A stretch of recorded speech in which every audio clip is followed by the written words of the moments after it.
اب آپ اندازہ کریں کہ زندگی میں سب سے مشکل رشتہ کبھی کبھی شوہر بیوی کا رشتہ ہوتا ہے. ان میں مس انڈرسٹینڈنگ ہو جاتی ہے, ان میں ٹیمپرمنٹس خراب ہو جاتے ہیں.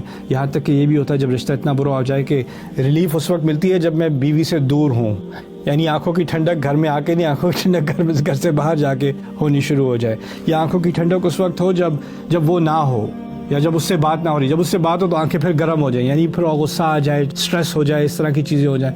ہم نے دعا یہ کی ہے کہ اصل جو بنیاد ہے ہمارے پرسنل اندرونے جو سکون کی دعا ہے نا, وہ کیا ہے کہ پہلے اپنے اسپاؤس کے ساتھ, اپنے شوہر اور بیوی کے ساتھ ہمارا جو رشتہ ہونا چاہیے وہ ایسا ہونا چاہیے, اللہ یہ تحفہ دے اللہ تعالیٰ ہمیں کہ ہمیں اسی میں سکون ملے, اور جو باقی ساری چیزیں ہمارا سکون برباد کر رہی ہیں وہ ان کے پاس آ کر ہمیں مل جائے. بہت ہی عظیم دعا ہے یہ, اور اس دعا کی ہمیں کتنی زیادہ ضرورت ہے. یہ رشتے جو ہیں یہ اچھے آٹومیٹکلی نہیں رہتے.